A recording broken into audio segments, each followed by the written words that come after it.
sa mga naghihintay, your wish ay nag-grant na po mga kalingap. Yung paghihintay niyo, ito na. Wow naman, grabe! Kakaibang idea sa EDSI Part 94. Kaabang-abang na. At dahil po dito mga kalingap, EDSI supporters at sponsor, sila naman ang masosorpresa sa mga kakaibang kaganapang ito. At yan po mga kalingap ang ating pong topic. Sabay-sabay na po natin itong alamin at pag-usapan. At syempre mga kalingap, mangyaring panoorin po muna ang kabuuan ng video ito nang sa ganon akma ang inyo pong mga opinion at komento. Pero bago yan mga kalingap, bago po tayo magpatuloy sa ating pong talakayan, isa muna pong mapagpalang araw, mapagpalang gabi sa inyo pong lahat, saan mang sulok po ng ating mundo, mapa Luzon, Visayas at Mindanao, mapa OFW. So ayan, sa ating pong mga viewers and subscribers na patuloy pong sumusuporta sa ating pong munting channel. At syempre sa bago pa lang po sa ating munting channel, sa mga hindi pa po nakakapag-subscribe, Drina Mix Vlog ang inyo pong lingkod. So mag-subscribe na, mag-like and share na po kayo nang sa ganon lagi po tayong updated sa lahat po ng ating mga videos. Mega love shoutout sa buong kalingap, sa lahat ng mga solid supporters ng EDSI, sa mga solid supporters ng Team Kalingap, mga Kalingap Reactor, at syempre po sa mga bigating sponsor. And of course, Kuya Bal Santos Matubang, Ate Edna Vlogs, at syempre po Kalingap Rob and Ma'am Jackie Tapia. Patuloy po nating suportahan sila at imaraton po natin mga kalingap ang kanilang vlogs. No skip ads nang sa ganon marami pa po silang matulungan na mga kababayan po nating mahihirap, mabigyan ng pabahay, scholarship at financial assistance. So ayan, dumako na po tayo mga kalingap sa atin pong topic. Wow naman, grabe! Kakaibang idea sa EDSI Part 94. Kaabang-abang na. At dahil po dito mga kalingap, EDSI supporters at sponsor,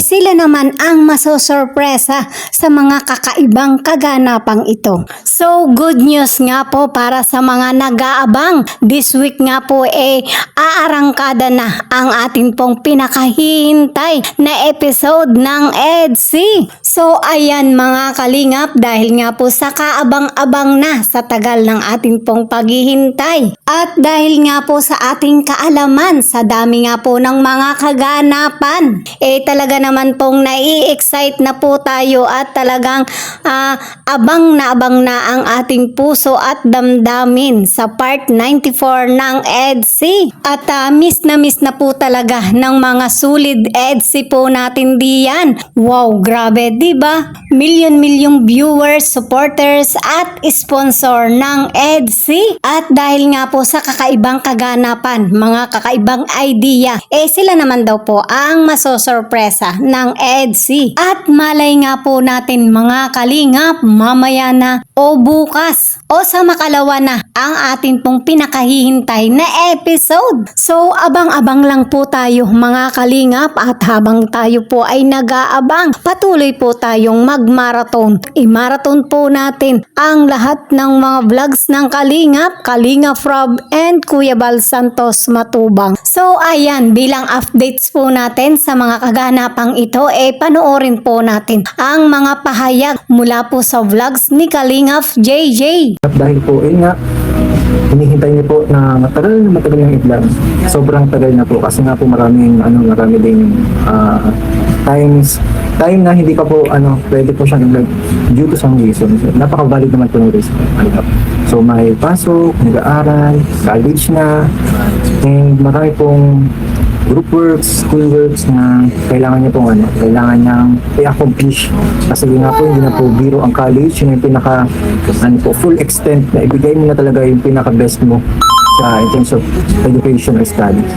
So, di na talaga makikita yung pinaka-future mo talaga. Yan na talaga yung kaya kailangan mo talagang pagtuunan ng pansin, bigyan ng oras, at pahalagahan yung mga aral.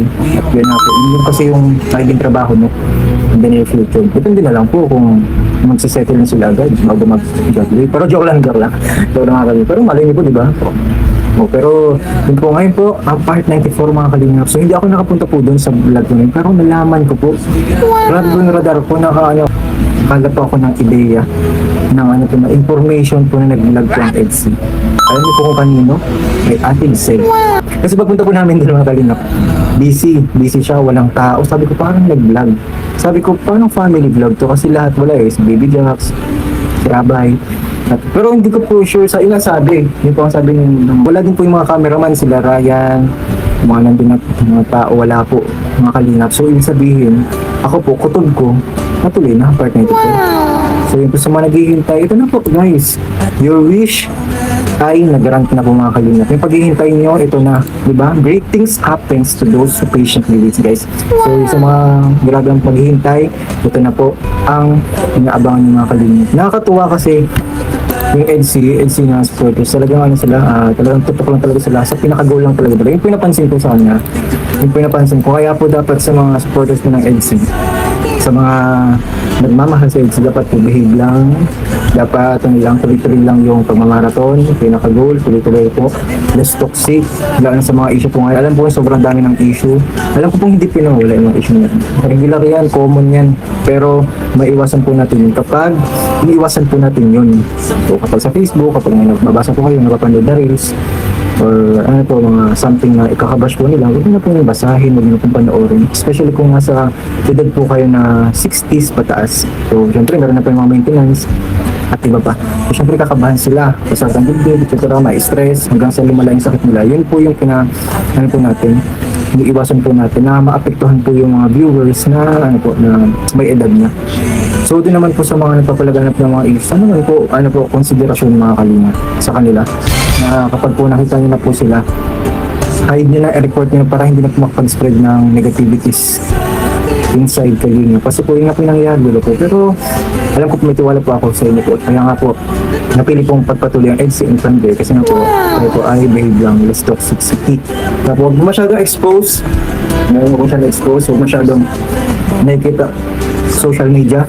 Dapat may pa din, may kapanapanabi na moment pag sinabing, ay, EDSI, nimiss ko sila, sobrang nimiss ko sila, hindi ko sila nakita for almost a month, for almost 3 weeks, ganun. Dapat may ganun pa rin, kapanapanabi na na feelings. Yan, ganun dito sa parang dito po ganun. Dito sila masyadong na-expose.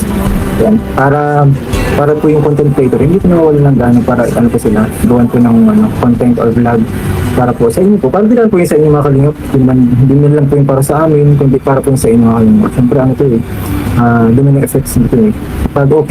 Kapag okay, di okay din sa viewers. Kapag hindi naman okay, yun. Domino effects hanggang sa mga viewers yung naapektuhan. Pati yung love team naapektuhan din.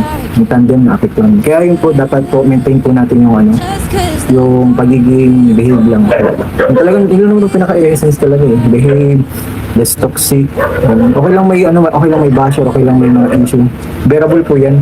Basta yung sa EDSI, grabe po yung issue din. Pero, ayan po kasi, common na po yun. Normal na po yun sa aming pandemic, sa aming mga mata. Kaya po hindi na po kami nagugulat sa mga ganun pong pangyayari. Pero yun po, kung pwede pong maiwasan po yun, sana po maiwasan. Abang-abang po kayo sa partner ko po naman. Huwag po kayong mawala, i-ready nyo na po yung pagpalipad nyo po sa premiere. I guess, ipitremate po yan kasi love team tandem. So abang-abang po tayo mga kalingap. And Hong Kong travel, abang-abang din po